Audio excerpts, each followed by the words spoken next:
जय महाराष्ट्र मित्रांनो. तर आजचा विषय आहे की मराठी माणसांना धंदा करता येत नाही. धंदा करता येत नाही याचा अर्थ सगळ्याच माणसांना धंदा करता येत नाही असा नाही, तर काही व्यापाऱ्यांकडे किंवा त्यांनी ठेवलेल्या कामगारांकडे बोलण्याची एक प्रकारची शिस्त नसते.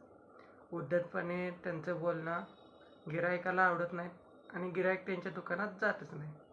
त्याच ठिकाणी तुम्ही कुठल्या सिंधी, मारवाडी, गुजराती लोकांच्या दुकानात जा, तर ते ज्याप्रमाणे आपल्याला ट्रीट करतात किंवा आपल्यासोबत बोलतात, ज्या प्रकारे व्यवहार करतात, त्यांचं बोलणं खूप चांगलं असतं आणि त्याच्यामुळे ग्राहक वर्ग त्यांच्याकडे खेचला जातो. तर या गोष्टीचं परिणाम काय होतो, तर आपले लोक आपल्याच लोकांच्या दुकानात जात नाहीत. त्याच्यामुळे प्रत्येक व्यापाऱ्याने त्याच्या हाताखाली काम करणाऱ्या कामगारांनी लक्षात ठेवावं की आपली भाषा समोरच्याला भुरळ पाडणारी असावी, ना की त्याला काय तर वाईट वाटेल आणि तो आपल्या दुकानात यायचाच बंद होईल. आणि आता विषय मराठी माणसाचा चालूच आहे, तर सध्या अखंड महाराष्ट्रात किंवा इतरही ठिकाणी वाद चालू आहे. तर महाराष्ट्रात किंवा मुंबईत मराठी बोललीच पाहिजे आणि हे तितकंच खरं आहे. मराठी बोललीच पाहिजे, कारण तुमचं पोट याच महाराष्ट्रात भरलं जातं आहे. मागचे 10, 15, 20 वर्षे ते लोक महाराष्ट्रात राहून त्यांचा व्यवहार सांभाळत आहेत. या लोकांना मराठी का येत नाही? यांना तुम्ही जाब विचारून यांना मराठी शिकण्यासाठी प्रवृत्त केलंच पाहिजे. यात कोणतीही शंका नाही. दुसरीकडे जे लोक म्हणतात की हमको मराठी नहीं आती, हम नहीं सीखने वाले मराठी, जाओ तुम क्या कर लोगे, तर अशांसोबत काय करायचं हे मराठी माणसाला बरोबर माहिती आहे. मग जिथं जाऊन त्यांना चोप दिला जातो, बरोबर. पण या ठिकाणी विचार करण्यासाठी आणखी एक गोष्ट आहे की मराठी माणूसच मराठीकडे काही वेळा बघत नाही, दुर्लक्ष करतो. म्हणजे उदाहरण द्यायचं झालं तर जे सुशिक्षित लोक आहेत ते स्वतःसुद्धा आपल्या आईवडिलांना आई बाबा म्हणतात आणि स्वतःच्या मुलांनासुद्धा आई बाबा म्हणण्यासाठी शिकवतात.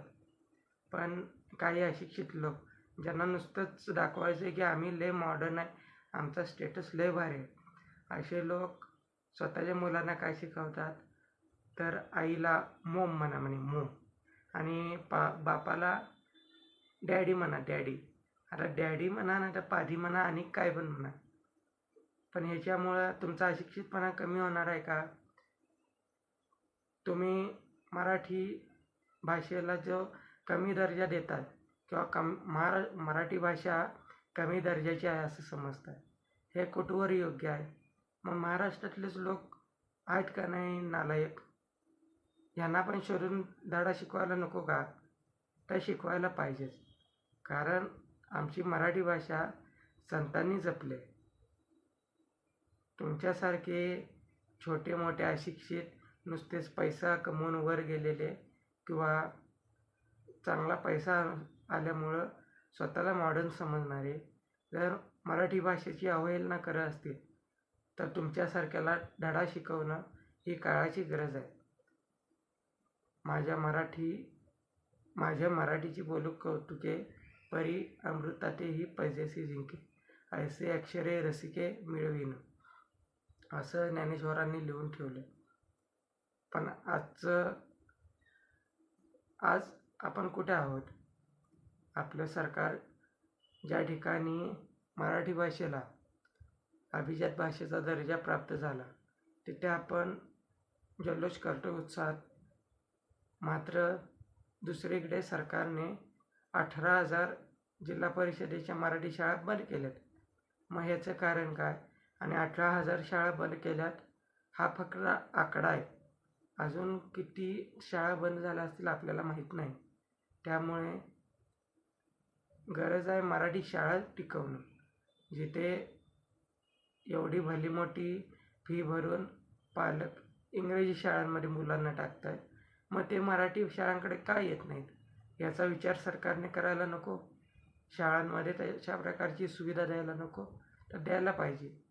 मराठी शाळा, त्याच्या भिंती पडल्यात, त्याचे फळे फुटलेत, बाकं तुटल्यात, हे झालं आहे ते झालं आहे, असं मराठी शाळांमध्ये लय बोंबाबोंब आहे. शाळेत शिक्षक आल्यावर तो शिकवेलच का याचा भरवसा नाही. मग तिथेच इंग्रजी शाळांमध्ये मोठमोठ्या इमारती, चांगले चांगले शिक्षक, हे जर चांगलं शिक्षक देणं असतील तर पालक साहजिकच त्यांच्या मुलांना इंग्रजी शाळेत शिकवणार. पण मग चुकतंय कुठे? सरकारने ह्या गोष्टीकडे लक्ष द्यायला नको का? तर द्यायला पाहिजे. कारण ही मराठी भाषाच आहे, ह्या मराठी शाळाच आहेत जिथून तुम्ही बाहेर निघालात. सरकारमधले अनेक लोक आहेत की जे मराठी शाळेतून निघले, पास झाले का नाही झाले हा नंतरचा विषय, पण आपण सगळेच मराठी शाळांमधूनच बाहेर पडलो आणि मराठी भाषा ही आपली माय मराठी आहे, ती टिकवायला आपण सगळ्यांनी प्रयत्न केले पाहिजे. त्याच्यामुळे तुम्ही आम्ही एकत्र येऊन मराठी शाळा पहिला टिकवूया, कारण ती काळाची गरज आहे. धन्यवाद. जय महाराष्ट्र.